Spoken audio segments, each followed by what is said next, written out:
हारी कहानियाँ खून की प्यास पार्ट 2। और उसके बाद वो जंगल एक बार फिर से सुमन की चीखों से गूंज उठा। लेकिन आज की रात सुमन की चीखों को सुनने वाला वहां पर कोई भी नहीं था। अगर वहां पर कोई मौजूद था तो बस हरिया, जो कि अब एक भेड़िए में बदल चुका था। सुमन के बालों को पकड़कर घसीटते हुए वो जंगल के बीचों बीच एक जगह पर ले जा रहा था। अगली सुबह गांव में। अरे भाई, पता नहीं क्या बात है, अपने गांव का हरिया किसान और उसकी पत्नी सुमन दोनों गायब हैं। दोनों का कोई अता पता नहीं। अरे कैसी बातें कर रहे हो भाई, ये कब हुआ? नहीं? अरे पूरे गांव में खबर फैली पड़ी है। कल रात को दोनों खेत की तरफ जा रहे थे, लेकिन लौटकर आए ही नहीं। तो हो सकता है अपने खेत पर होंगे।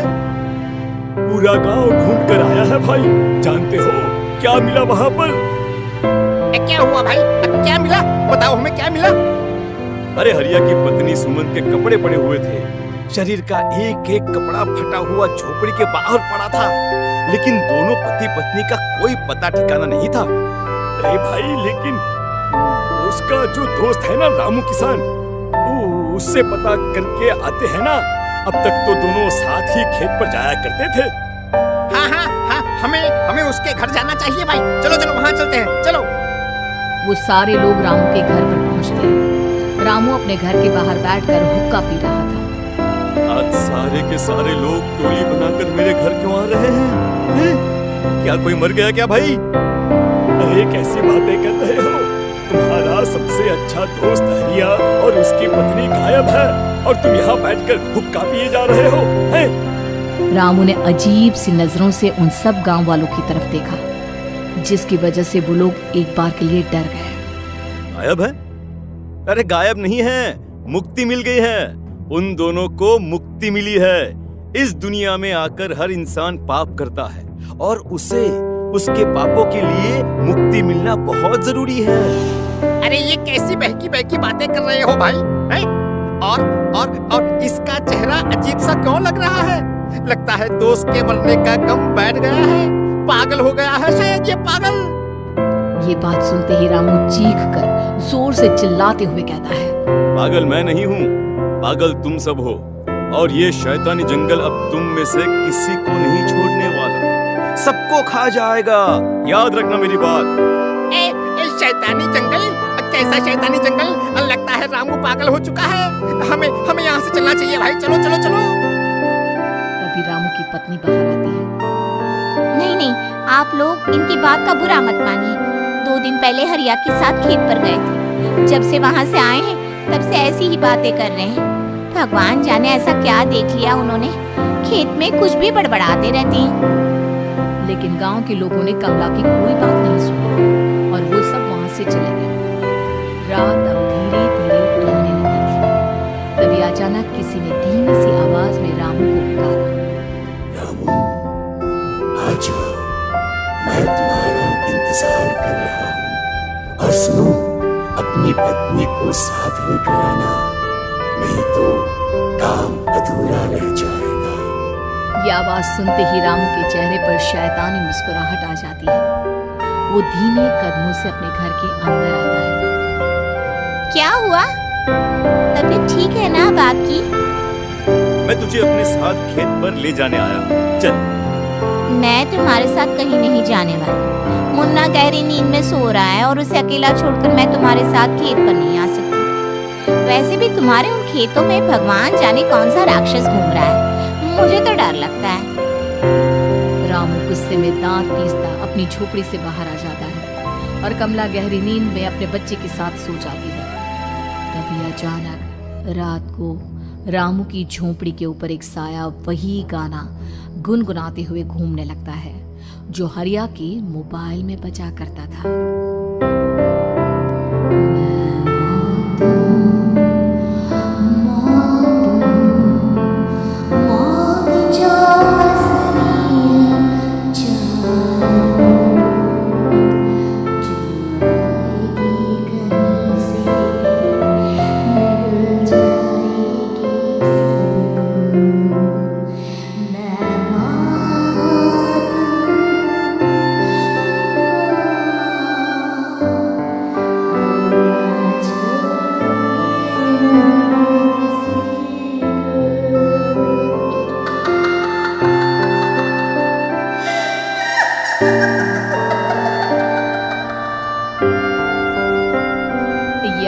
सुनकर रामू की पत्नी कमला की आंख खुलती है और वो देखती है कि उसका मुन्ना अपनी जगह से गायब था। कमला चीखते हुए बाहर दौड़ कर आती है।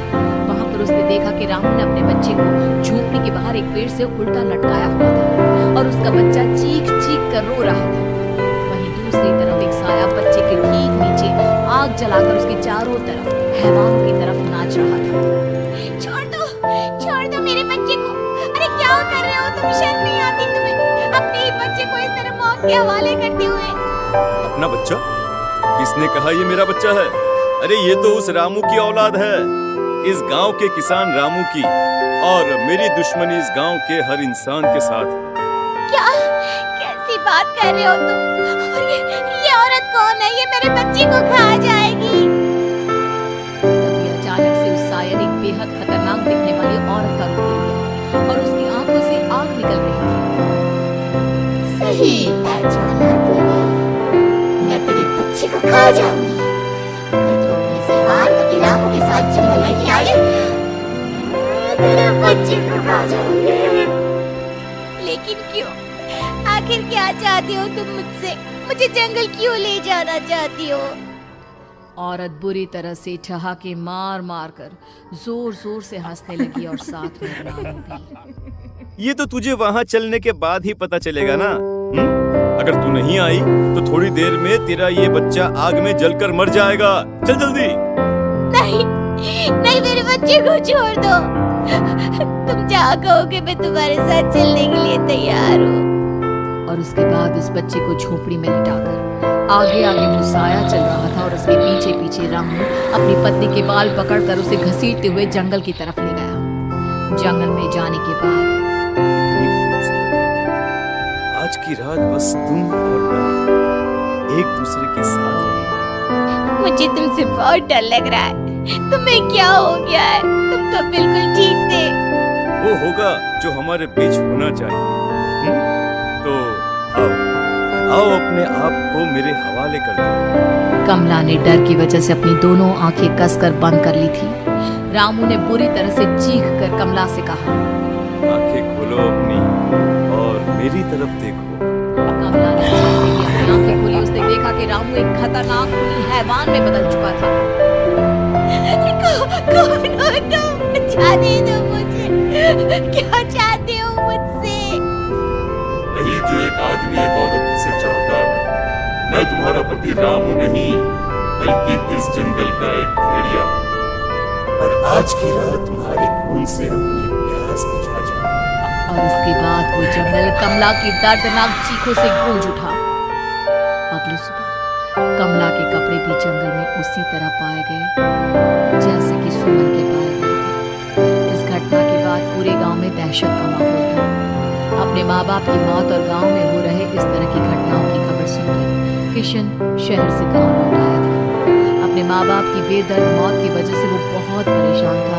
तभी अचानक उसे अपने घर में खाट के नीचे पड़ा हुआ वो मोबाइल फोन मिला जो उसने अपने पापा हरिया को गिफ्ट किया था। अरे कितने प्यार से पापा के लिए मोबाइल फोन लेकर आया था। इसे एक दिन भी काम में नहीं ले पाए। और आखिर कौन है जो गांव में इस तरह की हत्याएं कर रहा है? क्या है इन सब के पीछे? क्या है? मुझे पता करना ही होगा, वरना एक दिन पूरा का पूरा गांव खाली हो जाएगा। इस गांव में एक भी जिंदा इंसान नहीं बचेगा। गांव के लोगों की मदद करने के इरादे से किशन अपने गांव से दूर एक दूसरे गांव में बहुत बड़े तांत्रिक के पास मिलने के लिए गया। तांत्रिक बाबा, अब आप ही कुछ उपाय बता सकते हैं। भगवान जाने हमारे गांव को किसकी नजर लग गई है। नजर नहीं लगी है, किसी ने तुम्हारे गांव को बद्दुआ दी है। किसी सताई हुई आत्मा का प्रकोप है और अब वो पूरे गांव में किसी को नहीं छोड़ेगी जब तक उसकी आत्मा को शांति नहीं मिल जाती। अरे लेकिन ऐसा कौन है बाबा? किसकी आत्मा है और कैसे मिलेगी उसे शांति? मौत है, मौत कहीं से भी आएगी और सबको निगल जाएगी। इससे बचने का सिर्फ एक ही उपाय है, लेकिन उस उपाय को करना आसान नहीं होगा। जो भी उस उपाय को करने की कोशिश करेगा उसकी जान जा सकती है। भले ही मेरी जान चली जाए, लेकिन मैं अपने गांव के लोगों की जान बचाने की पूरी कोशिश करूंगा बाबा। तो ठीक है फिर, अगली अमावस की रात जैसा मैं कहता हूँ वैसा ही करना। अमावस की रात तांत्रिक के बताए अनुसार किशन अपने साथ केरोसिन लेकर जंगल की तरफ चल पड़ा। उसके हाथ में देवी के मंदिर का सिंदूर भी था। किशन जंगल के बीचों बीच पहुंचा। ये देखकर उसकी आंखें फटी की फटी रह गई। वहां एक उबलते पानी का तालाब था और कई लोगों की लाश लटक रही थी। किशन के माँ बाप की लाश भी वहीं थी। माँ, बापू, क्या हो गया ये? क्या हो गया? तभी वहां पर एक औरत और आदमी आते हैं। उन्हें देखकर किशन चौंक जाता है। गोपाल काका, आपकी तो 5 साल पहले मौत हो गई थी। और निर्मला काकी, आप? मौत तो हो गई थी, लेकिन तुम ये नहीं जानते कि हमारी मौत कैसे हुई थी। क्या कहना चाहते हैं आप? कुछ नहीं, बस ये जान लो कि अब इस गांव में कोई जिंदा नहीं बचेगा। लेकिन क्यों काकी? क्योंकि 5 साल पहले इन गांव वालों ने मुझे डायन बताकर पत्थर मार मार के मार डाला। मेरी कोई गलती नहीं थी। गांव का एक बच्चा क्या लापता हुआ, सारा इल्जाम मेरी पत्नी पे डाल दिया। और जब मैंने निर्मला की जान बचाने की कोशिश की तो मुझे भी मार डाला। आपके साथ ये बहुत गलत हुआ काकी, लेकिन आप जो कर रहे हैं वो भी सही नहीं है ना। तुम यहाँ से चले जाओ वरना तुम भी नहीं बचोगे। हमारी आत्मा पिछले 5 साल से मुक्ति के लिए भटक रही है। चले जाओ यहाँ से। मौका देखकर किशन सिंदूर उन दोनों के ऊपर डाल देता है। उनका शरीर जलने लगता है और वो भयानक तरीके से चिल्लाने लगते हैं। अगले ही पल किशन उनके ऊपर केरोसिन डाल देता है और वो दोनों जल जाते हैं। किशन अपने माँ बाप और दूसरी लाशों का अंतिम संस्कार करवाता है और अपने घर लौट आता है। लेकिन वो अभी भी इस बात से अनजान है